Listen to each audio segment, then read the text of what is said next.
can also put in recording. Yes. I'll also restart my recording. I'll quickly go through the process of the session, how we are going to do it. Okay. We are going to quickly set the agenda, the reason for doing it, the reason for conducting, IP talks, and what we are planning to do through IP talks quickly. And then Niraji will definitely introduce to our eminent speaker today, Mr. Ravishankar ji, जिनको सुनने के लिए हम बहुत ही बेताब हैं. और in fact, I'm more. Vasudha's face is not visible here. Vasudha ji, आप थोड़ा पीछे कर लीजिए, ठीक है. And at the end, we are going to open the session for. Okay, then I will definitely have few questions for him. I'm very excited to ask few questions. Once Mr. Ravishankar speaks and let us know about the significance of the inscriptions about Indraprastha. After that, I'll definitely love to ask some questions and open the questions, question answer session for rest of the people, so that we can, get more and more information with His Eminence presence, right? So, Niraji. And he will be needing the screen after he's talked. He'll be showing some images. Okay, fabulous. Okay, that you can work out when he requests you. Right. Okay. Okay. So now this is the formally we are beginning, because we have to do the recording and put it up. Namaskar, everybody. Very, very warm, hearty welcome to our speaker of the day, Dr. T.S. Ravishankar ji. And we are delighted to have with us Padma Shri Shri K.K. Mohammed ji, who's been our associate for so many years now. And I'm so happy that Grover ji from the representing the Indian History Research Bharat has joined us, and my dear friend and member of our trust from the inception, Vasudha, and of course Aryan. So a hearty welcome to everybody this evening. We are today's the speaker for I think everybody knows about Draupadi Trust, so I'm not going to take time on that. The objective, of course, is to highlight the ancient civilization and culture and give it the base of research and documentation that exists with us, so that people actually can connect with the history in real terms. So with that objective, we have been doing a lot of programs, and this is our 11th program on Indraprastha Talks. So the speaker for today is Dr. T.S. Ravishankar, who has been the director of epigraphy in Indian Archaeological Survey of India, Government of India, retired now, but very prominent positions. I think Vasudha, you may kindly do us the honor of sharing his achievements with us, please. Vasudha, your face is not visible. I have to come a bit close to the screen, otherwise I can't read. So excuse me for that, just for the time that I'm reading. Okay, no problem. Yeah, so thank you, Neera. A small introduction of Dr. T.S. Ravishankar. So Dr. Ravishankar is the chairman of Epigraphical Society of India, executive member of Place Names Society of India, and vice president of South Indian Numismatic Society. He has established his expertise in deciphering Sanskrit inscriptions and also early coins. Presently, apart from editing of annual reports on the Indian epigraphy, the departmental publications, he has worked as an expert numismatist from ASI at Delhi Customs Office to examine the coins.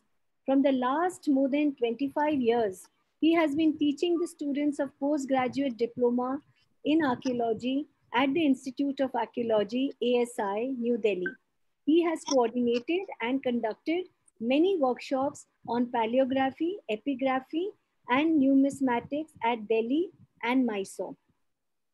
He has also participated in many important archaeological excavations at different places, an important one being that at Ayodhya, and also participated in many seminars, conferences of national and international levels, and has contributed number of scholarly articles in English and Kannada languages to many reputed journals. Recently, he visited Baku, the capital of Azerbaijan, for study of Nagari inscriptions. available in that country under the Cultural Exchange Program of Government of India. And recently, he also delivered lecture at Indira Gandhi National Open University and at IIT Kharagpur on epigraphy. And with this, I welcome Dr. Ravishankar for today's program. Yeah, hi. Not possible? I'm good. How are you? Not possible? Not possible? No problem. No problem. No problem. No problem. Enjoy yourself. We'll catch up. Don't say that. Don't say that. See you. See you. Bye. Sorry. I'm so sorry, huh? So that was RC. He cannot join. So now I think we leave the floor open to our honorable speaker of the day, Dr. T.S. Ravishankar ji. The topic of today is Indraprastha through epigraphy. What the inscriptions tell us about Indraprastha Astitva, the identity of Indraprastha as the capital of our nation and the capital established by the Pandavas in this place in the Dwapar Yuga. Over to you, Dr. T.S. Ravishankar ji. Thank you. Good evening to all. At the prima facie, I should thank Madam Neera Mishra ji for giving me an opportunity to share my thoughts, and that too, different subjects have been chosen for the talk, and I'm very happy the choice has fallen on epigraphs. And today's talk is Indraprastha, an epigraphical perspective.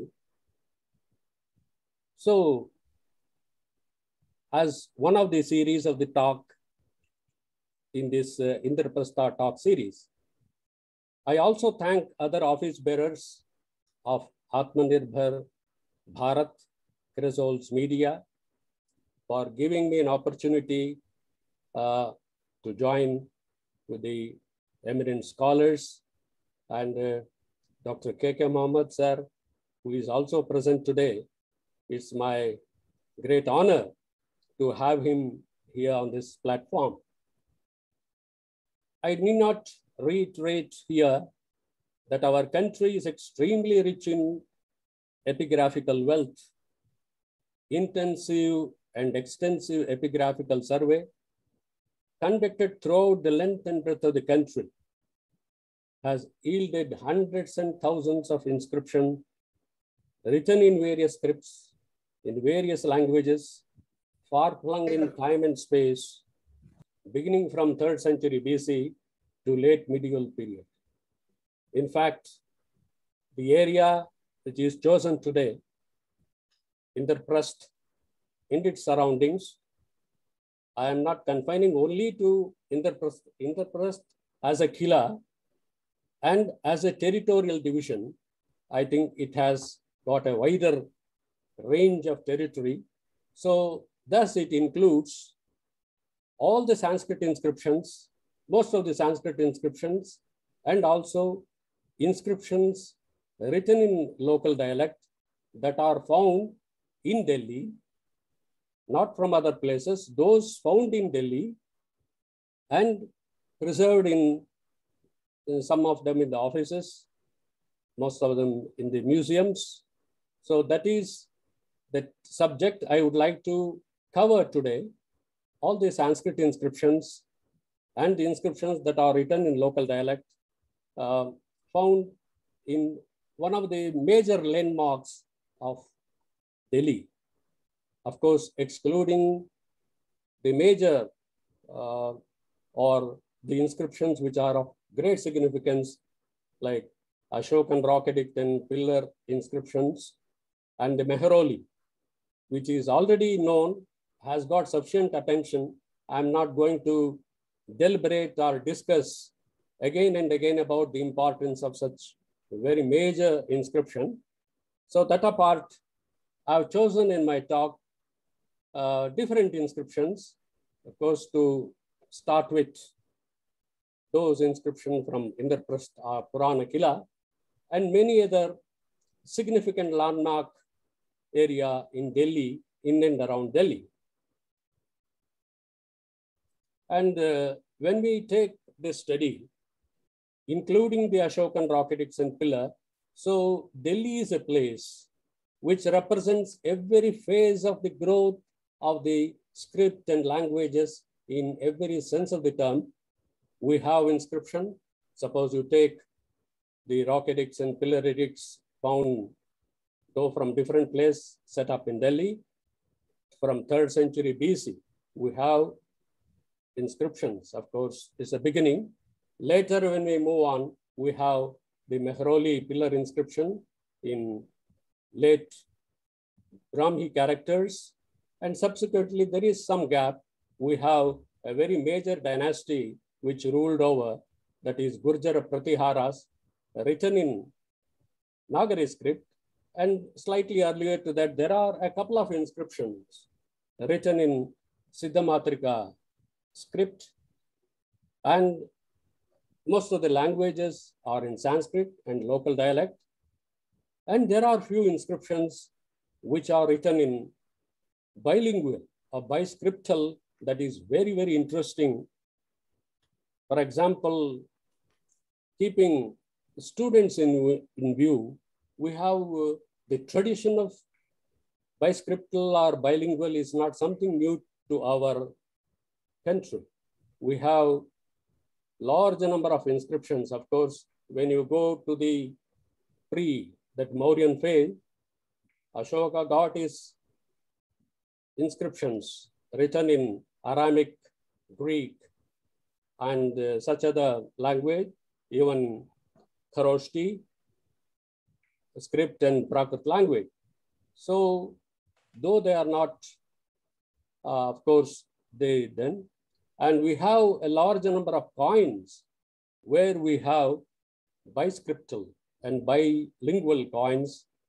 And this is very great. You know, subsequently, we have many such inscriptions, especially the period belonging to Delhi Sultanate.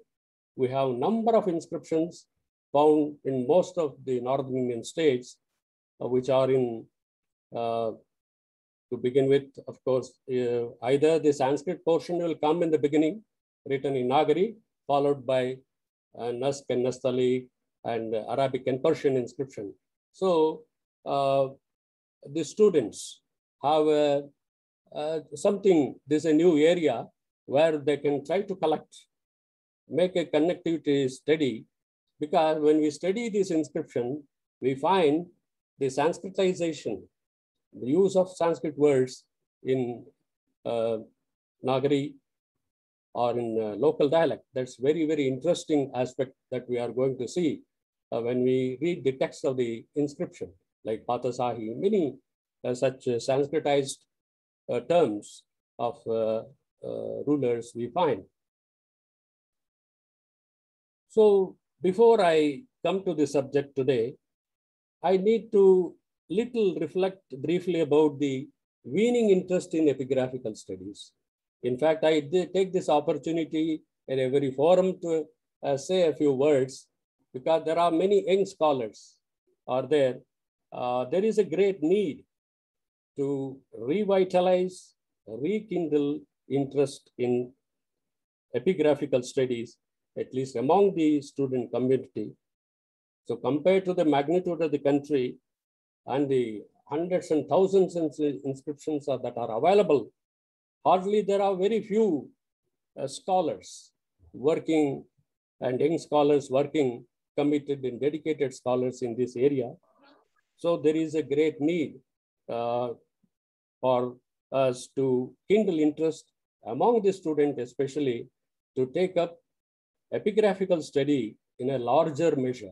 So that is normally I take this opportunity to pass on message, at least among younger scholars, to take up the study of epigraphical studies.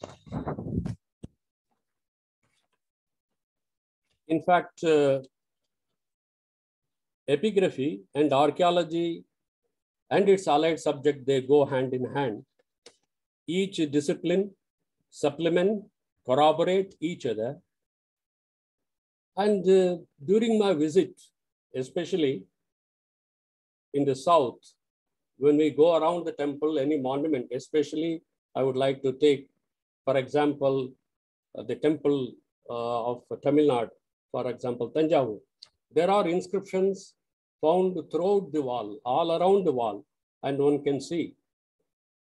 And when it comes to the North Indian context, in a temple, it may be in some corner. So many of the visitors, students, they just go around without much of appreciation of the architectural beauty, iconography. So many are just they go around, let alone the epigraph, it will be in one corner. So I would like to draw the attention of the visitors who are really interested. Take a look at the inscription, what it has to say about the monument, what it has, when it was constructed, who are responsible. All these are recorded. This is very, very important, which we are ignoring. We are, even when I visited a place like Hathigumpha, there are just going around without looking at such a huge, magnificent inscription of Kharavela. And when you see this is happening, so I would like to specially invite the attention of the student community. Try to learn and identify to which period the inscription belongs. A knowledge of the script is absolutely essential, and the language, at least to identify to which period the inscription belongs. So you can corroborate the iconography, so many aspects. So I have a message for the young students who are studying epigraphy to take it more and more interest to further. Not only that, you will be able to conserve and preserve our rich legacy to the posterity. In this talk, I'm going to take most of the inscriptions that are found in and around Delhi. Mostly the source are from the annual report on Indian epigraphy, noticed in different years, and also some other publication. So this study try to kindle interest among the student to take a further interest in the study to understand epigraphical heritage of Delhi as a whole and its surrounding. The inscriptions found written in Sanskrit and local dialect, and they are, of course, I have told, the Siddhamatrika and Nagari characters. And there are many. I'm not going to touch upon the Persian or Arabic portions of that. I'm focusing only the Sanskrit inscription. There are a couple of bilingual biscriptal inscription, which also I'm going to refer about this one. So before I make my narration of the inscription, one more area I would like to visit, which is not that popular or that is not that much. I want to draw the attention of young scholars to make a foray into the study of onomastics. Onomastics, when I was going through some of the inscription, how Delhi got different names. For that matter, any other place for that matter, onomastic is a study of place names, personal names over the period. So there are different sources we have to mythology, tradition, folklore, of course, epigraphs from gives a perfect historical background. For example,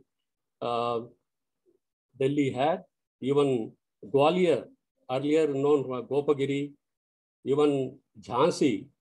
It's not very late. There is an inscription calling it Balawantnagar. So onomastics is a very, very important area. We have a dedicated society, Place Name Society of India, which has brought so many journals and very rich. Even I believe a study has been done regarding the place names of Delhi too, and it's different. So it's very important how a place got different names. Suppose a king passes through that region, it is named after him. Or when he makes some munificence, it gets changed. So onomastics is a very important study. It is done in a very sporadic manner here and there. So North Indian context, if you take each village, when inscription coming from different time lag, you can look for different names. So how it has gone. So this is one of the important study I would like to emphasize. The students should take up the study of onomastics, that is study of place name. So before I come to the subject of Indraprastha, as Ghosh has given a geographical account, physical account of it. So this is the old fort on the Yamuna in New Delhi, off Delhi, Mathura, Agra road, built by Humayun, and with standing monuments built by Sher Shah, situated on a mount on which stood the village Indraprastha. Till the beginning of this century, that is last century, not the identified with Indraprastha, the headquarters of the Pandavas of Mahabharata fame. It was explored by Cunningham and later on by others. It's important to note that an inscription of Bhoja of the Pratihar dynasty, whose reign period is 836 to 85 Common Era, was found, that is reported in the year 1913-14. Subsequently, a trial excavation was conducted by Bibilal in the year 1954, and many researches have been done. So this I have tried to give one thing in the trust as a small kila or a place. And there are a couple of inscriptions which mention it as a bigger territorial division adjacent to Haryana and all. So there are two contexts. One as a small fort or kila, and another is the Indraprastha as a territorial division where it occupies a larger swathe of land and territory. So there are at least 4 inscriptions or notice from Purana Kila. Of course, one deposited in the archaeological museum inscription. It is a very late record of Raja Sohanlal, dated in Samvat 1886, Maghashuddhi 13 Friday, written in Sanskrit and Nagari. Of course, it is a bilingual Persian and Nastali. So it records the grant of a feeding house, Satra, in the temple of Shiva by Sohanlal. So this is preserved. I have not, personally, I have not seen this. Couldn't access the stamp page or anything of this. So it is preserved in the archaeological museum. Inscription is dated in 1886 for making a Satra for the temple of Shiva. And another very interesting thing is, long back, when Professor M.C. Joshi was the superintending archaeologist of excavation branch 2, he had sent a ceiling for examination. And of course, it is also noted that was in the year 1972, a seal has kept from the Purana Kila, and it is in early Brahmi characters. They have assigned on paleographical grounds to 1st century BC. Inscription that ceiling has a swastika symbol and Kabataseya, maybe an individual, but the significance is such an early seal has come from this area itself is a great matter of great significance during the excavation in the year 1972. So this is a seal.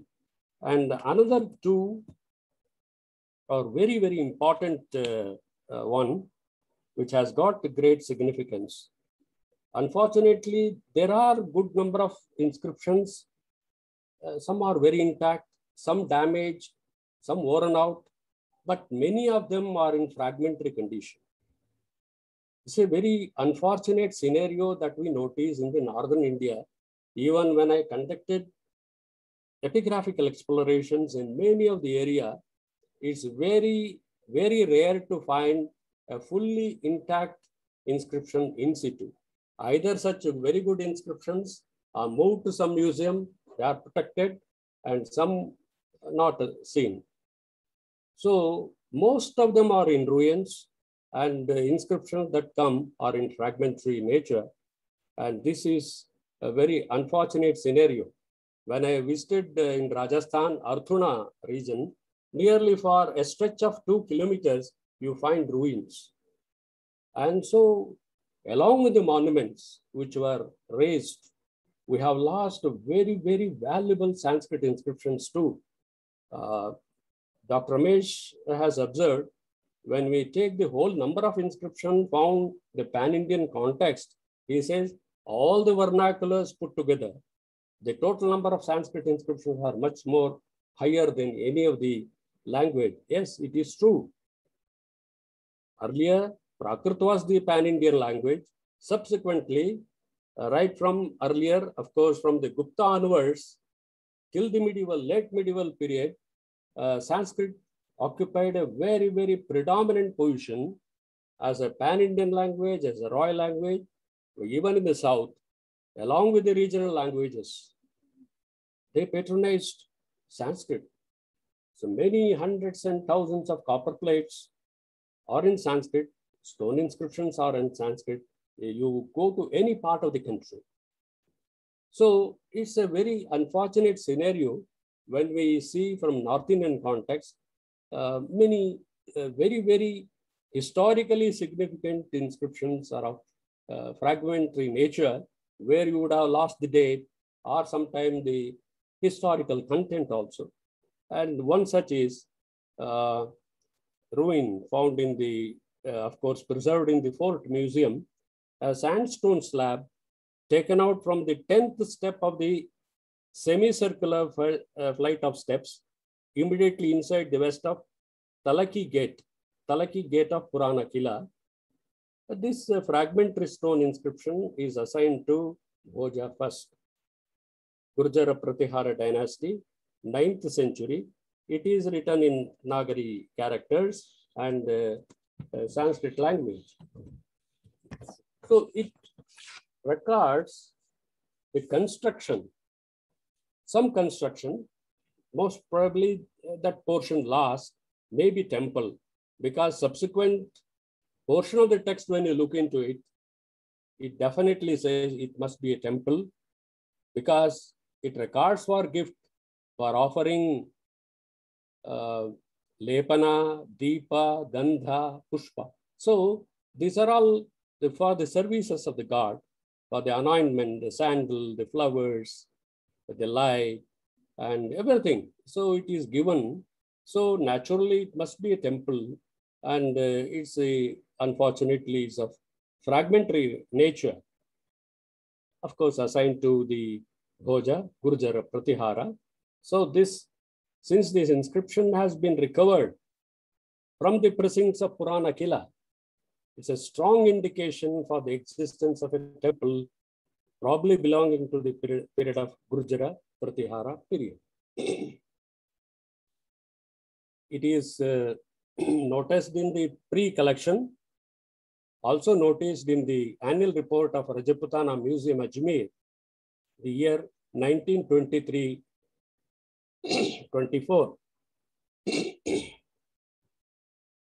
Another fragmentary inscription, again from the same place, found built in the modern flight of steps, constructed inside the Talaki Gate, again of Indraprastha fort, that is Pandavanka Kila. It's again written in Nagari characters and Sanskrit language, belonging to the right of Bhoja of Gurjara. Pratihara dynasty seems to record the grant by purchasing of a house site for the maintenance of a temple. So these are of a different nature. So it records the grant by purchasing of a house site. And from that, whatever the interest of recruit in that is utilized for the maintenance of the temple. So this inscription too support the existence of a temple, maybe the above mentioned temple, or maybe some other different temple in the same precinct. So these two inscriptions are very, very significant for us historically, as they belong to the Gurjara Pratyahara, and many earlier scholars also have referred to this. Then inscriptions preserved in the Delhi circle. This is again very important. Safdarjung tomb, fragmentary inscription. Is a fragment of a slab kept in the office of the Delhi Circle ASI, written in Sanskrit language and Siddhamatrika characters.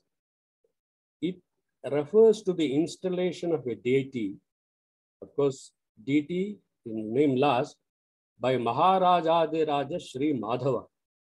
So I'm a bit confused to whom this Madhava can be identified with. So this record is of fragmentary nature because nothing more details are available, but it refers to the name of the king as Maharajadhiraja Shri Madhava. Because when I was going through some earlier records, there is again some scholar refers to as a descendant of Yudhishthira, Madhava. He also they say, but that is too far-fetched thing. This comes very much in the later part of the early period of 8th, 9th century. We have to think, we have to see who is this Madhava. Because we have a Vishnu king, Madhava Varman, belonging to Vishnu Kundin dynasty. But here we have to see in the northern context whom we can identify this king Madhava. There is another fragmentary inscription preserved in the same place. It refers, it's very unique. Unfortunately, I couldn't access the original source or the stamp page or this. So it's very interesting. It refers to the pictures of king. That is what it is said. And the drawing pictures of Chitra Rachana, and mentions the names Bhatta Divakara and Kayastha Sajjana. So both these inscriptions are mentioned. They are preserved in the Delhi Circle, ASI Safdarjung tomb. Whenever again another occasion warrants, when I visit, I am very curious to see. If possible, I'll try to access the stamp page I am interested, or if I visit if it is preserved there itself, I would like to see this inscription. Very interesting, very interesting. Now I will move on to Mehrauli. It's very interesting. It's very interesting. Inscriptions have come. And in the year 1979-80, B44, they have noticed this. Inscription engraved on the pedestal of the image of Sankarshana. Please note, it is on the image of Sankarshana, has come to light from Mehrauli, now preserved in the Delhi Museum. It's quite unique for the subject of talk today because Sankarshana. It is written in Nagari characters and Sanskrit language, dated in Vikrama 1204. It's quite early. Maghashuddhi 7, Friday, equivalent 1114 Common Era, January 10. So, records that the image of Sankarshana Murti caused to be installed by Titura Sehaka, the son of Sade and the grandson of Sadhu Govinda, belonging to Rohitanvaya. It's quite evident from this the popularity of Krishna cult in this adjacent, that is very, very important, very rare. So we have to see the image to appreciate it in all the country. In this context, I would like to draw the attention of two very important inscriptions belonging to early period. Though I'm trying to see the popularity of the Krishna cult and the very early phase, I'm taking to you a different region. One is the Goshundi inscription of Sarvatata, the earliest Sanskrit inscription written in early Brahmi characters assigned to later half of the 1st century BC, records that this stone enclosure around the place of worship called Narayana Vataka, it's very important, was constructed for the supreme unconquerable Lord Sankarshana. That's why I'm trying to relate it. It's very early, very early. And Vasudeva, by the king Sarvatata, a Bhagavata of Gajayana Parashara Putra, and a performer of horse sacrifice. So here we have the mention of both Sankarshana and Vasudeva, and perhaps that we find in this area where the Krishna cult is very famous. We can look for, in fact, more epigraphical surveys conducted. Maybe some early inscriptions may come. So the text of the inscription is very interesting. Karitoyam Rajna Bhagavatena Gajayanena Parashari Putrena Sarvatatena Ashwamedhayajina Bhagavadbhyam Sankarshana Vasudevabhyam Anahitabhyam Sarveshabhyam Pujashila Prakaro Narayana Vatakaha. This is very interesting.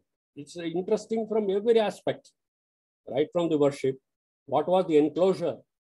Probably we may see the genesis of the temple architecture.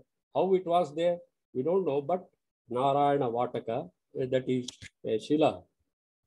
Again, there is another inscription, which is of course closer to our area, Mathura, that is Mora well inscription of Shodasha, written in early Brahmi character of 1st century Common Era and Sanskrit with Prakrit, epithets in Prakrit, records the installation of the images of the supreme 5 heroes belonging to Vrishni family in this stone temple. Here it is mentioned, stone temple, the illustrious matchless stone house built by Tosha, a reservoir with flow of water equaling the ocean. The 5 sparkling stone images of the heroes with great beauty. The 5 heroes are Sankarshana, Vasudeva, Krishna, Pradyumna, Samba, and Aniruddha. These are the 5 we have earliest reference in Vayu Purana about these 5 heroes. So this quite reflects the popularity of the cult of, and again we have a Sankarshana coming here. So this very, very important for us to understand the context of the Indraprastha. Now, at Qutub Minar, it's a very, very important to see. We see the monuments. How many of us are drawn to the inscriptions were there? But we have many number of inscriptions engraved in local dialect and Nagari characters, noticed in different parts. These inscriptions, some of course, one is 1256. It's engraved on the ground story of Qutub Minar, suggests its erection began in 1199. And now we have only date portion preserved. We don't have any other thing, but beautifully the date portion is there, 1256. And no earlier Arabic and Persian dated inscription found on the Qutub Minar. So in any case, it can be presumed from this record that the base structure of the Minar had been laid out as early as 1199. Again, another inscription mentions Minar as the pillar of fame. Malik Din, that is Kutubuddin Aibak, from an inscription of the reign of Alauddin Khalji, it is learned that some renovation work was carried out The minar also in the inscription has Vijayastambha. That's the inscription, Vijayastambha of Shri Sultan Alawadi. From an inscription dated again in 1382, it is learned that minar was struck by lightning during the reign of Muhammad Sultan Tughlaq. Probably the work of renovating the minar was completed again the year 1389. So we have got dates in sequence. Again, from an inscription of 13th, 14th century, we learn that two masons, Sutradhara Lashman and Harimani Gaveri, son of Sahadhaira, were engaged in the repair work of the minar. From another inscription, it is learned that minar was again struck by lightning. So earlier it was struck, again it was struck in 1369. And during the reign of Firoz Shah, it was repaired by masons Nana, Salha, Lola, and Lashman. So we have again another record dated in 1369, records the details of the restoration work carried out during the reign of Firoz Shah Tughlaq with the names of workers associated with the repairs. Attention may be drawn to the fact that inscription refers to the Hindu architects who attribute the successful completion of the work by the grace of Sri Vishwakarma. This is important. All the masons whom we find, those short inscriptions are very significant, and they say it is because of the grace of Vishwakarma that they could complete the structure, the professional deity of the architects. The name of the architect is mentioned as Chahada, son of Devapala, Nana, Salha, and one carpenter is also Dharma Namanani. That is there. The inscription also gives dimensions of the minar. So like that, there are many inscriptions have come, which are of course in local dialect, some in Sanskrit, which are of great significance to understand the structure. And one more inscription, that Sanskrit inscription from Palam, that is airport, Palam, 12 miles southwest of Delhi, is found engraved in Nagari characters in a step well. See, here we have a number of inscriptions which mentions the causing of the step well. That is the most of the inscription. They begins with the salutations to Ganapati and Shiva. Then it enumerates the rulers of Haryana. This is a very early use of this name for this region. That's what I was mentioning earlier.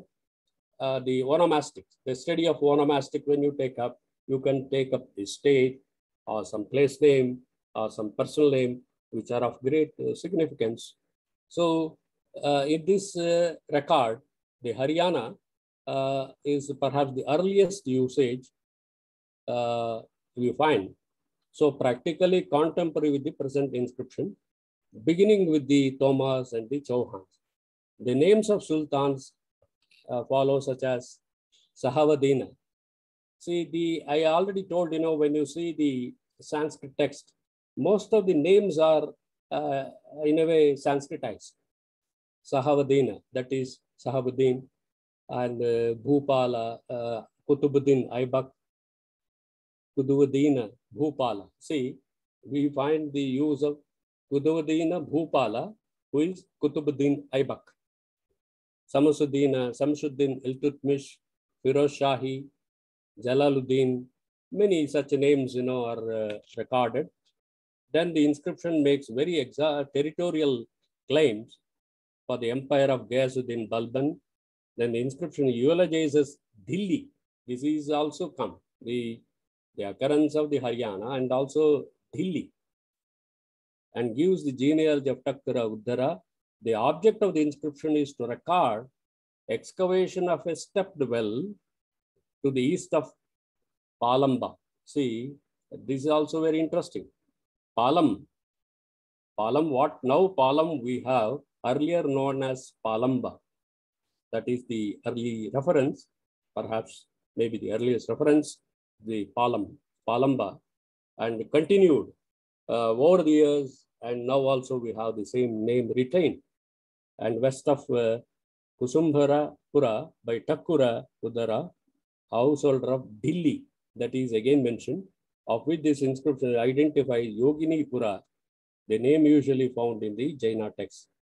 Then it refers to the construction of numerous dharmashalas. It's a quite big inscription. Eulogy was composed in Sanskrit in different meters also. You find in Arya, Anushtup, Bhujanga Prayata, Indraprastha, Shalini, Shardula, Vikritita, like that. And the record is dated in Samvat 1333, Shravanabadi 30. So this is, so the modern name of Delhi seems to be derived from the word Dilli. So earlier scholars have written on this. I don't remember exactly. It is also an article already published in the Place Name Society, the various name.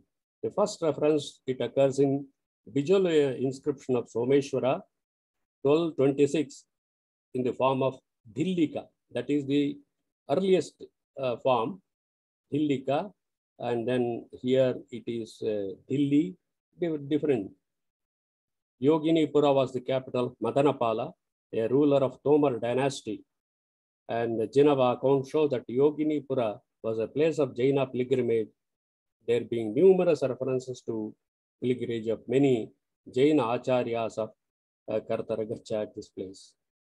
Now I'm referring to the another very important inscription from Sonepat in Delhi district, composed in verse Anushtup, dated in 1347, Falguna Suddhi 5, begins with the invocation to gods and goddesses and gives a historical account of Dhillika in Haryana. That are also, again, we have occurring these two names, ruled by Tomars, Chauhans, Shaka, that is Sultan. Names of rulers are Jalauddin is also mentioned. The purpose of the inscription is to record the construction of a well in a village named Prastha of Rohitaka family. Prastha is there. We don't know. Indraprastha village Prastha is mentioned there. Then again in the Ashokan pillar at the ridge, Delhi ridge, also contains some incomplete Nagari inscriptions. One damaged inscription mentions the ruler of Sindh, Veerapala. Another inscription in local dialect mentions some of the individuals. So again, Ashokan pillar inscription, Pirosha Kotla, contains two inscriptions in Sanskrit language and Nagari characters. One inscription is dated in 1581, Chaitrabadi 5, Saturday, mentions a writer named Amma. The second inscription, dated again in 1581, Chaitra Shuddhi 13, mentioned that is engraved by Veda, the ruler of Sultan Ibrahim Lodi. So this is again from another place. So we are coming to a very, very important inscription where we have the mention of the word Indraprastha. This is very important. A couple of inscriptions are there. I'm going to read out. This Narayana, of course, I have at the end of the talk, I am going to project a couple of inscriptions. This is from Narayana, 7 miles south of Delhi, written in Nagari script and dated in Shaka, Samvat 1384, Bhadrapada 3. Begins with the invocations to Ganesha and Chandika, eulogizes again the city, Delhi. The purpose is to record the construction of a well on the northern side of village, Nadayana, situated in the Indraprastha division. Here, please make a note, it is mentioned as Indraprastha as a division, Bhaga of Haryana province by Sridhara of Rohitaka family. to perpetuate the memory of his ancestors during the reign of Muhammad Shahi, Delhi is described as covered with innumerable jewels. When sin is expelled through chanting of the Vedas, that is eulogy you find, those who know the sacred lore and which appears lovely with the tinkling anklets of beautiful damsel, even as the heavenly river with the noise of geese. So this is very important. And another inscription which has a reference to Indraprastha as a territorial division. Again, this inscription is from Sarban, 5 miles south of Delhi, dated in somewhat 1384, Falguna Shuddhi 5, composed in verses in various meters like Anushtup, Indravrajra, Vasanta Tilaka, and many. Begins with the invocation to Ganesha and Shiva, then gives a historical account of Delhi again in a region called Haryana. So again, it is Haryana, Dirgha, from the rule of Tomars, Chahamanas, conquest by the Sahabuddin Muhammad of Ghor. Then it gives the eulogy of ancestors and all that gives. So here it says the village of Sravala, situated in Indraprastha Pratigana. So again, it is a Gana. Pratigana is again a territorial division during the reign of Muhammad Shahi, Muhammad Tughlaq. So these two, where we have direct epigraphical reference regarding, of course, though it occurs as a territorial division. Earlier, we have located the fourth part, the Kila, and I think it has a vast stretch of territory we have seen.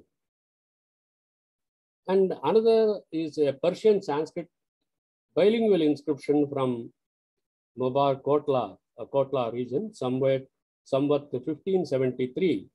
It records the construction of a well during the reign of Patasahi Sikandar Shah Lodi, Sultan Bahlol Shah of Sheikh Sikandar, at the desire of disciple Bibi Aisha, daughter of Sultan Bahlol, for the merit of herself, her brother, and nephews. This inscription is the only record preserving the name of the princess Aisha. So this is again a bilingual, biscriptal.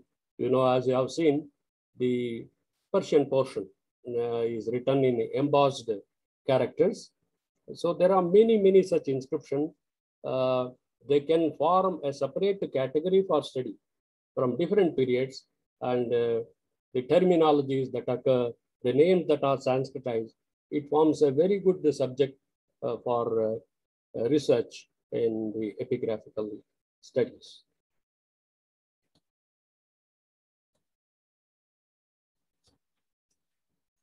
So there are some, a couple of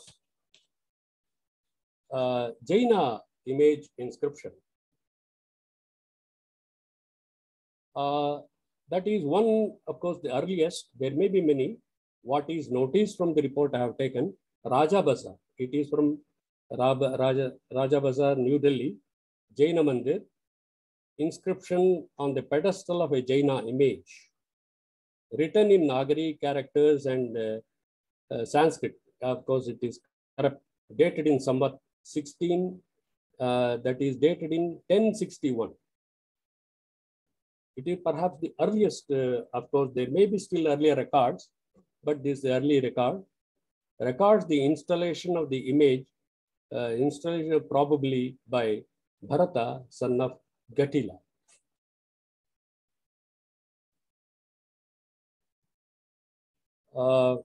There is one more inscription, of course, much, Chirkhane Ka Mandir. This again a Jaina inscription from Delhi, has an inscription written in Sanskrit and Nagari characters on the pedestal of the image, dated in 1462. Maghashuddhi 10 records the installation of the image of Sri Shantinatha for the welfare of their ancestors and religion. Probably it was installed by Shri Malaya Chandasuri of Dharma Ghosha Gacha.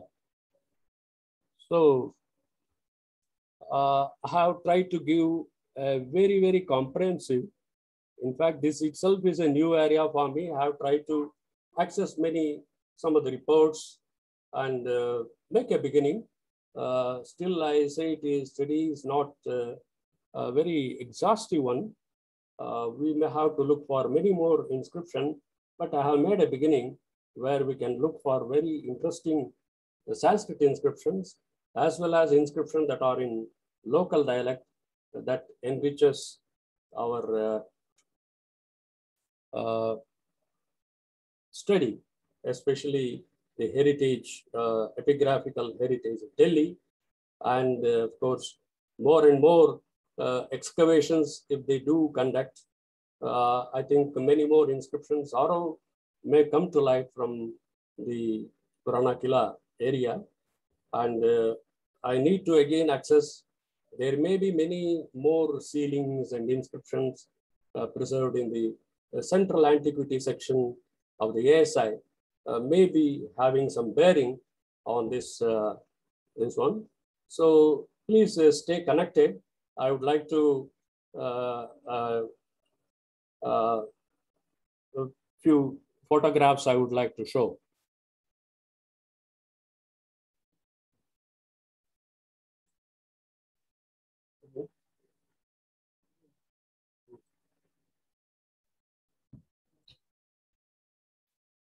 Aryan, could you give him the screen share, please? Yes, Mr. Ravishankar, you already have the access to the screen share. You can share the screen.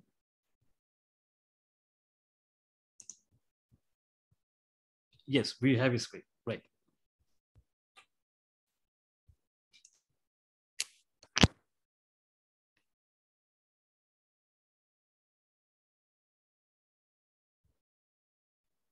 Mr. Ravishankar, please launch.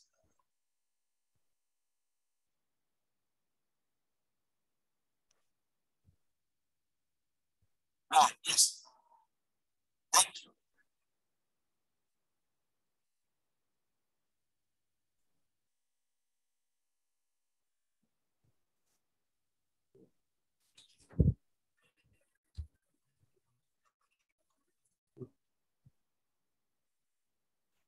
So these are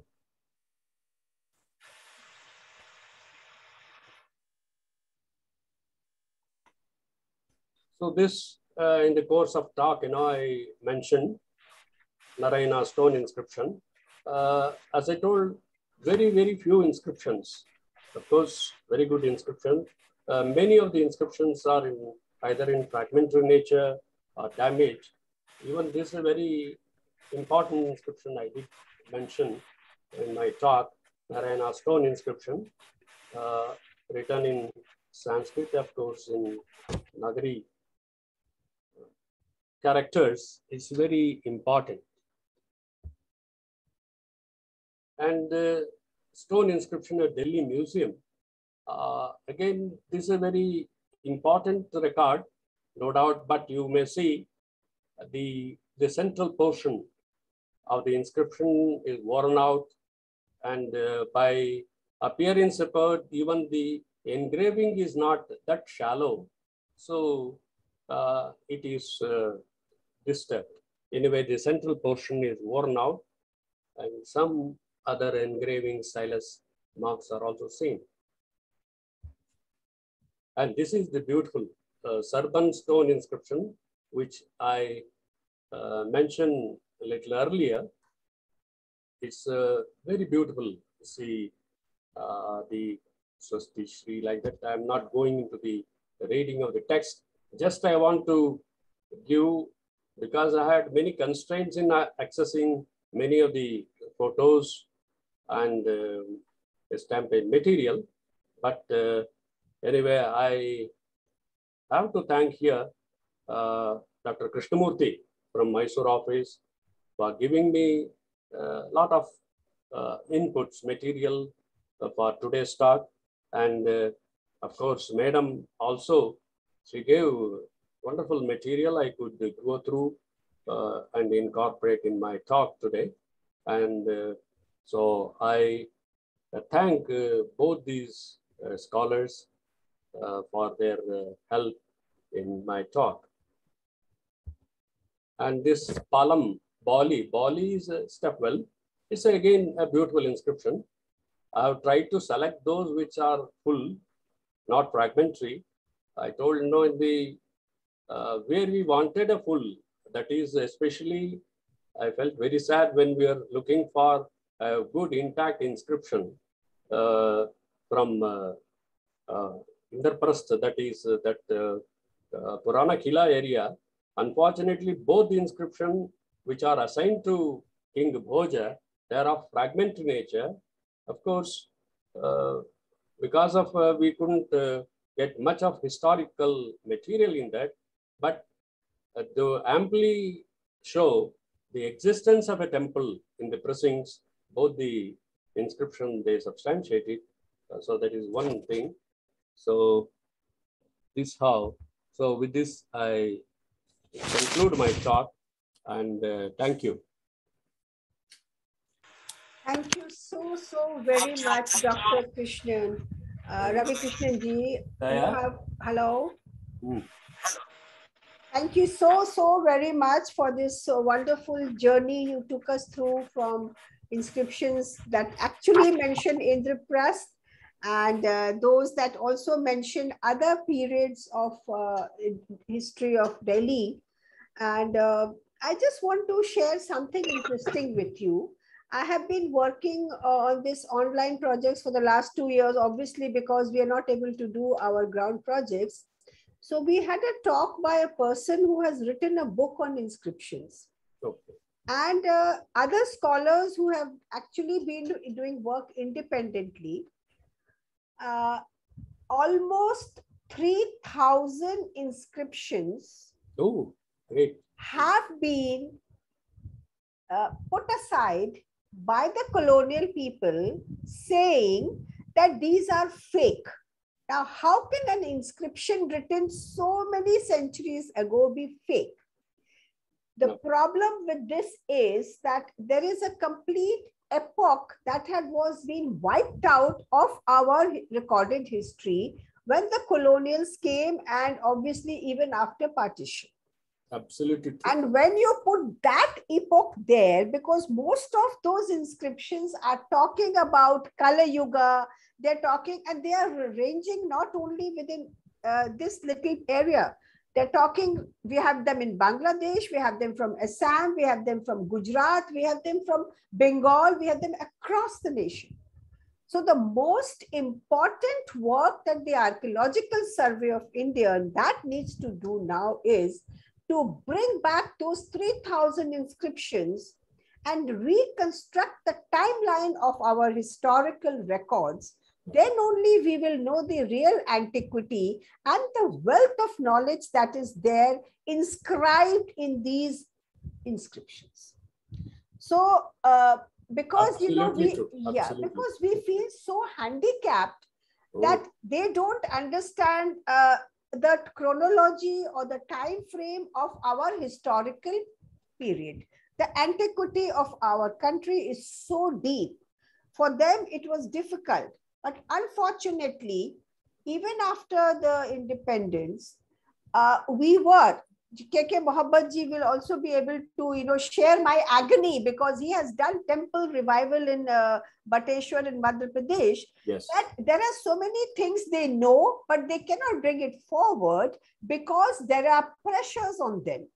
Now, today we should actually take a decision that we should bring back those 3,000 inscriptions in the main line and not consider them as fake. There are, in my book, I had mentioned Machli Sheher along with Sarban and this Machli Sheher inscription, which also talks of Indraprastha. Secondly, there are many inscriptions which talk of the Pandavas. They talk of Yudhishthira. They talk of, grants that were given in honor of some, after the yajna, after the yajna in Karnataka, yes, there was this inscription which is mentioned in so many places, so many grants from different temples mentioned, and all these inscriptions record the ancestry of the giver from the Pandavas, from Yudhishthira. So this is an area, because the moment we talk of Pandavas, the moment we talk of Yudhishthira, we are connecting to Indraprastha. That is maybe not direct evidence, but indirect evidence. So I don't want to take so much time because there are a lot of other people who would like to ask questions, but I want to thank you once again for this wonderful presentation. And a lot of, as you said, work needs to be done, research needs to be done. And we take this forward. Now, Aryan, it is open to you. Now, please engage everybody in question answers and start with your answers because you have a lot of queries. Aryan is running this Resource Media. He is a pioneer in a lot of works connected to web. He launched the first web series called Ran Bhumi. Okay. And he is into media, he is into advertising, and he is a man so passionate about unearthing the ancient history, the correct history of our nation. So over to you, Aryan. Thank you. Thank you, Neeraji. Thank you so much. And first of all, thank you so much, Mr. Ravishankar, for this enriching information, which was very, very eye-opening. Not only that, more than a history student, I'm a history enthusiast. And you can understand how this particular talk has been inspiring to me, because I came to know so many things about a place where I'm residing for 25 years. And that gets me a little closer to my root. So I know where we belong to. Thank you so much for this enriching session. But I do have some questions, which can be a little challenging, but at the same time, can be a little tricky. In Indraprastha Talks, I represent a section which tries to connect our youth and our stalwarts. I'm not going to ask any academic questions because we do have the stalwarts out here who can ask you these academic questions, which will be enriching for myself. Like when we have people like Muhammad Saab, Grover Saab, and so many, I can see the list today. I mean, there are so much of enthusiasm, people listening to you. We could hear Dr. Geeta. She has been asking questions and she has been also already, trying to participate in the chat. So my question straight away, will come from the contemporary people of Delhi and people of Bharat. So first of all, Jai Hind and Jai Bharat to everybody. To begin my question, we say every history has a future. Yes. हर इतिहास का एक भविष्य होता है. जिस इतिहास के बारे में हम बात कर रहे थे, the inscriptions, आज हम उसका future है. We are trying to dig into it. We are going to try and find out. Tomorrow we'll become a history. And our future is going to try and dig and explore us. My first question will be, it's a responsibility for our stalwarts and people who represent today, come together and preserve this future, which is called history, right? My question is, in a unified way, what are we doing to preserve our history today and our history in the history? Because, Ravishankar sir, अगर हम देखते हैं, पहले हम inscription देखते थे, आज के दिन में वो inscription है मोबाइल स्क्रीन. हम कल जब हम dig करेंगे, ठीक है, as archaeological heroes, if you consider yourself, you get a time machine and go to future, आप dig करेंगे not only physically but also digitally. So what is the combined effort we are putting together to preserve our history, our present, which is going to become a history in the future? Yes. See, nearly being in the field for 4 decades, there is a change, earlier the discussion, when I joined the office of Directorate of Epigraphy, it was within the wall. Very few scholars used to interact. And copying a stamp page and all, we do that. Now it is, the technology has developed. That's why even when I used to deal with the calligraphy, we purely depend on the eye copy of the inscription made by Shivram Murthy, Euler, many early paleographers, which is closely, of course, even now, I don't deny. But I say, why can't we use the modern technology of precisely define the scope of the letter, more precisely? In eye copy, here and there you may have, but we can place in juxtaposition the eye copy of the letter and the inscription and your modern, what you take. And as you said, a stamp page, for example, I would like to say many a question, why not, as you said, in the mobile we see, but nothing can equal. We can have a digitized photograph also, but nothing like a full exam, a stamp page. Because in a single inscription, there may be 2-3 types of Ma written or letter Sa. In a computer, laptop, you cannot just move and compare. But if you spread the inscription on a corner, you can look into the various forms, different forms occurring in the same inscription. So this is the advantage. And of course, to your question, I would like to add again, there are people who highlight the demerits of epigraphical records. They think it is just mere eulogy. Especially as Madam was just referring, the earlier records, it cannot be. A 16-17 inscription century, he may say Maharaja, Adiraja, or who has crossed all the 10 oceans. That is eulogy. Bards, they did exist. But that is a later part they eulogize. But many scholars, I am very sorry to say, they highlight the demerits rather than looking into the merits of the epigraph. So I am for that to see, look into that, especially we have to sift the material. Even D.C. Sarkar has written the demerits of epigraph. There is there. But when you speak of the especially early inscription, truth is there. And when we are on the course of rewriting the history, now we are on the project. Now more and more, as Madam said rightly, we have to get back all, and the entire timeline should be restructured, rewritten. So that's what I see. The past, when we see, that is a different thing. Now things are moving, but the saddest part, that's why every forum I utilize, we have to create second and third line of scholars. That's why every forum I mention, hardly few. There are many thousands of inscriptions. See, there are many categories when you see. There are scholars who just appreciate when I speak, they appreciate and admire. There are scholars who take seriously for a study, understand what is written. So there are categories, and we wanted a committed, dedicated students, a band of students who can take up, then only real history is possible to be written, utilizing all the material that comes to us. Please request KK Mohammed ji to say a few things. Yeah, I would like to hear KK Mohammed ji's views on this. I do have two more important questions. Okay, sure. Please carry on. Yeah. Okay, but let's do it very quickly, sir, because I want to listen to Mohammed a little more. Okay. Short answers. Yeah, short answers. My question is also will be very short and to the point. Okay. See, we are talking about Delhi, sir. ठीक है, हमने inscription बहुत सारे find out किए हैं, पर मुझे लगता है we haven't even explored not even 20 to 30% of it. We have to, we talk all the time on this whole session. We talked about those places where we found the inscription or what we found. What about those places where you feel that there is a lot of scope to find a lot of things and a lot of information about history which is unexplored, or maybe it is challenging to excavate there because of many reasons, maybe political, maybe there can be logistic issues.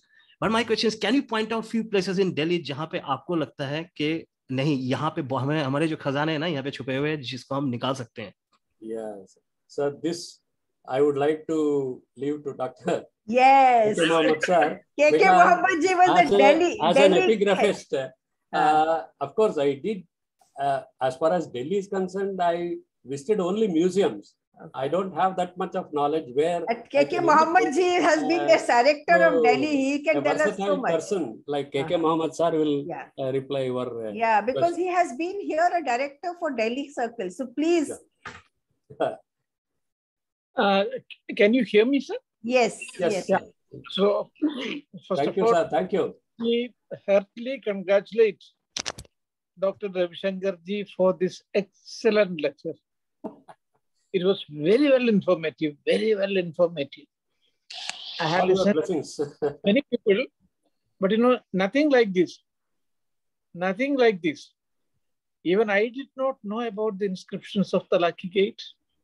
And you are saying that it belongs to Raja Bhoj. Wonderful. Because I have been able to conserve more than 80 temples of Raja Bhoj at Bateshwar. And we did not get even a single inscription from there. But these are, some of the, you say that, say, the Lucky Gate inscription. We worked there, but we never knew about it. And similarly, the Saftarjung, this one inscriptions also in the Office of Archaeological Survey of India, we have a wealth of information, but it's not known to people and even to some of our own experts also. So you have brought it to the attention of almost all the people. And I think, Madam Ji, you have to arrange a lecture of Dr. Shankar Ji in Delhi itself. A physical lecture. Thank you, sir. Sure. It's Along my with pleasure. you. It's my Both of pleasure. you I will come. Both of you will come. Let the corona go. Once the corona is over, at least let us have it, because people should know about all these things. KK Mohammed ji, could you identify some other important places where there can be inscriptions? Of course, he did not mention the inscription where that Ashokan, where it mentions about the Tilpat, the road from Indraprastha to Tilpat. There is one inscription. So, Mohammed ji, can you throw some light on the places where need exploration? The Srinivasapuri inscription, that is the earliest inscription. Srinivasapuri inscription of Ashoka, that is the earliest inscription. So, then, we have a number of inscriptions, but, most of them, it is not known to public. And this is happening because we are not giving importance to epigraphy, because even in the condition of epigraphy department is in a very perilous condition. It is highly fragmented organization now. And recently they had to stage this one also, Dharna also for that one, by inviting. So if there is anybody in this group who can take it up with the political powers, let them take up these questions, with some of the ministers and many other people. Because I know our weeping will not move them. We are crying, but that will not move them. They have got some other priorities. And we all expected a lot from the BJP government. And they have it, the condition is, during the BJP period, it is absolutely, it is in a highly degenerated condition now. You may not say, but I will say. But I want you to tell us in Delhi, what are the places, which is Aryan's questions, which need exploration and where we can find some inscriptions? No, where, first of all, what we have to do is, we have to see this one. In Puranakila, there is a center that is, antiquity center is there. We'll have to take out, we'll have to have a group of scholars under this one, Srinivasji. We'll have to have a group of scholars. It is a wealth of material is there. So let us start from there. And then with this one, Safdarjung tomb also, we have a wealth of, that's a mine, it's a treasure trove. Let us take up all these things. They have not been identified and studied those material that is lying there. Yes, it has not been identified. It has not been classified. So we'll have to do all these things. But for that, you have to train the youngsters also, and you have to give them employment also. Nothing is happening. And now the Archaeological Survey of India under the present BJP government is like a painted board on a painted wall. Oh my God. What is the next question, Aryan? I'm getting depressed. No, because I told this one, some other political people also who are highly placed. But they are not interested in all these things. In Congress government, it was not like that. Congress was far, far better than the present BJP government. Aryan, any question? Next question, please. Please be noted and communicated also. Absolutely, sir. A quick strong questions. Because there are others who want to ask questions. Yeah.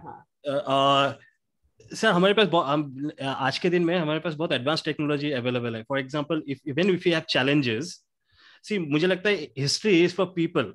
Okay, I understand governments will come and change, but somehow we have to make it a people's movement because it belongs to people, and if we can make it a people's movement, then probably we can achieve what we want. We have technologies available without even digging. At least we can find out the scopes in different places, even in Delhi, jahan se pata ho sakta hai ki yahan pe there are scopes of finding a lot of things.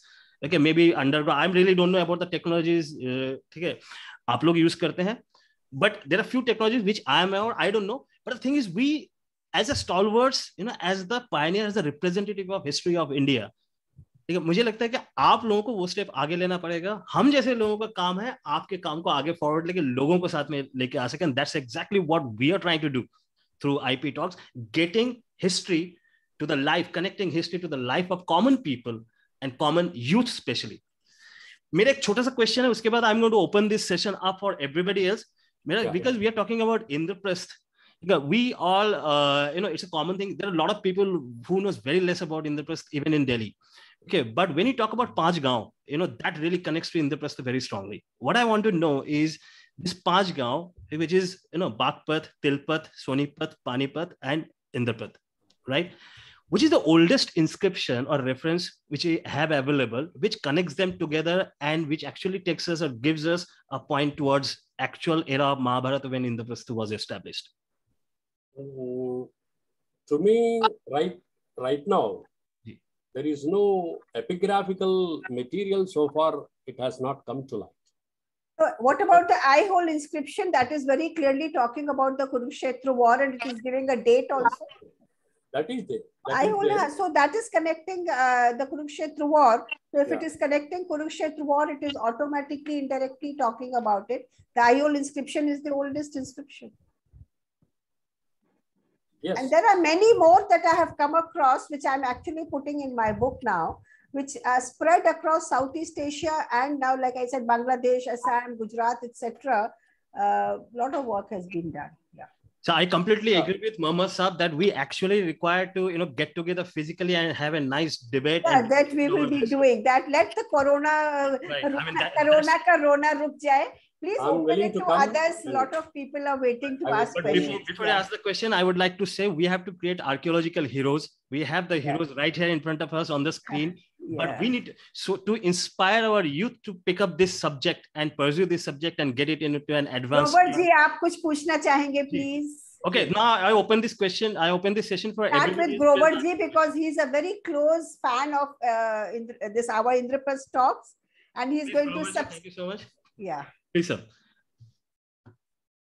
Let's keep the questions and answers short so that everybody gets a chance. I have no question, but I have a small suggestion. Yes, please. You see, I am neither a historian nor an archaeological or see, this word epigraphical study was new to me today. Okay, but I am a promoter of career amongst youth. जैसा आर्यन जी बोल रहे थे, हमको youth को involve करना है. Through my newsletter, which is for industry awareness, उसमें मैं थोड़ा सा portion रखता हूँ heritage पर. So I would like to cover in very small paragraphs, and we can spread it through LinkedIn, Facebook. So we will give you all the little paragraphs about our Indraprastha talks because we only focused on ancient history and culture. Because this was a new word to me, epigraphy. Okay. I will look into Google and see what it is. Epigraphy is the study of inscriptions. No, I have learned now after listening to this talk. But then I would like to participate only as a promoter, and I think I will get support from Aryan ji. Thank you. Thank you so much. In propagating my ideas also. Sure. Anybody else? Aryan, please. Thank you. Virendra ji, being one of the youngest person of IP Talk, I have always seen his enthusiasm, participating and coming up with a lot of suggestions and questions. Thank you so much, Virendra ji, for your suggestions always. We really appreciate it. Who else? Anybody else would like to ask a question, please? Because there are a lot of people on the screen, but Mr. Krishnamurthy, Mr. Ray, Mr. Kamath, Mr. Samuel, Shalini ji, Urmila ji. Okay, do you have any questions? Yes. Voice nahi aa raha. Voice is not coming. Mr. Ray, I think you have some disturbance on your mic. If you need to convey the question, you can also type in chat in case the mic is not working properly.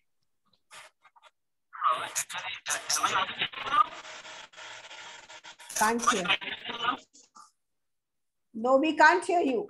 We can't hear you. There are a lot of disturbances. You may type your question, please.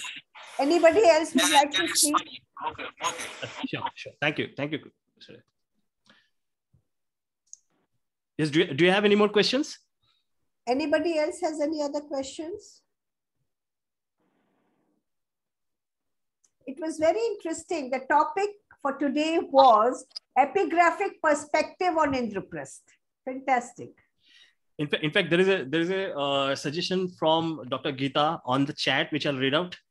Okay. She says, first of all, there should be an awareness that inscription is there in the very first place. And so the youngsters wouldn't know how to decipher them even if they see an inscription. Hence, the inscription importance is not known. And then again, she says, similarly to our Parthasarathi temple, which is called Bindar Nayaka Shrestha, where we have Panchavira. Okay, I'm sorry if excuse me for the pronunciations. Okay, I'm not really sure about the thing, but this is what we have typed. And she has also said lots of information. Thank you, sir. And thank you, Draupadi Trust. Thank you. Please, Krishnamurthy ji. Yes, Krishnamurthy ji.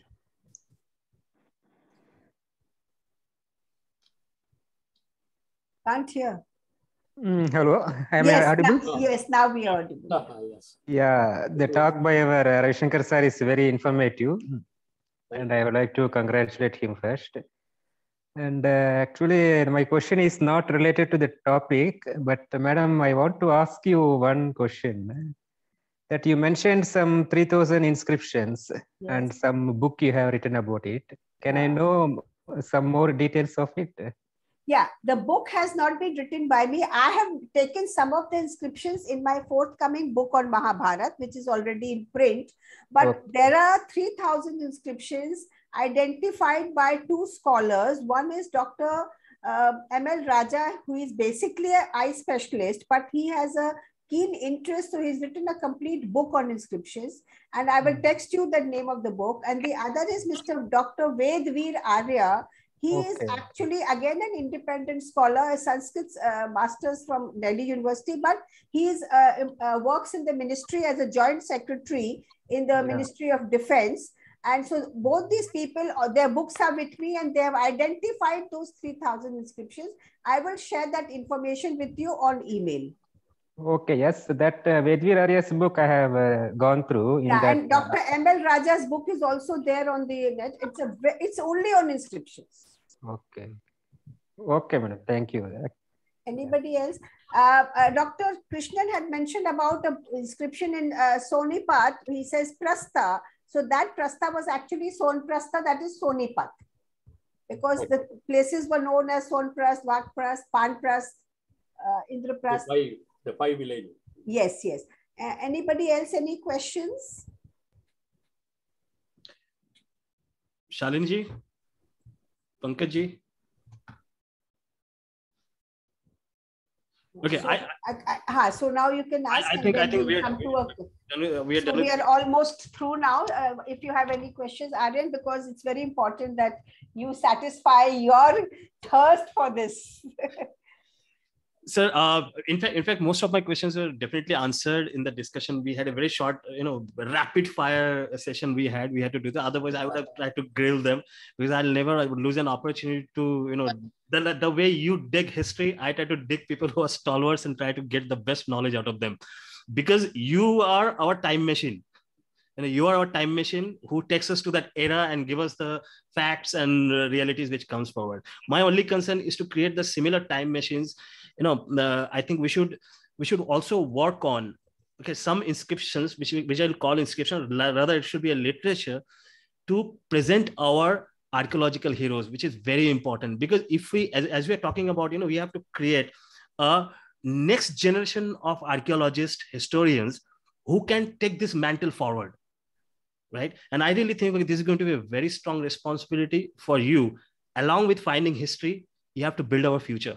So with this thought, I leave it to Neeraji to conclude. And again, thank you so much. Jai Hind, Jai Bharat, sir. Bahut dhanyawad for being a part of Indraprastha Talks. Neeraji. So thank you so very much for this. The topic for today, Indraprastha, an epigraphic perspective. Dr. Ravishankar ji, Dr. Mohammed ji, Grover ji, Dr. Krishnan, and all the participants, Geeta and Pankaj and everybody, all of you, especially a very special thanks to Dr. Krishnan for this very it's quite exhaustive for the moment, the amount of research that has been done. And as you said, lot has to be done, and we will do whatever little we can. And then Dr. K.K. Mohammed has already said where we fail. So we will continue, but we don't give up. You know, Dr. Mohammed, that I don't give up till my last breath. I am going to go on doing my work. Hopefully someday will listen to us. But we will do our efforts to make sure that we get some scholars where we can take them to Purana Club with the proper permission, and under your supervision and K.K. Mohammed ji's supervision, we can dig out the material. So thank you once again. Thank you so very much for this enriching talk on Indraprastha and epigraphic perspective. And we look forward to more such lectures. And of course, K.K. Mohammed ji's lecture is due. The letter I have sent you already, K.K. Mohammed ji. So, Grover ji, thank you so much. We will definitely be giving you the material that you look for. Thank you, Arvind. Yes, thank you, Neeraji. Thank you so much. So we are looking forward for your session. Thank you very much. Thank you, Ravishankar. Thank you so much.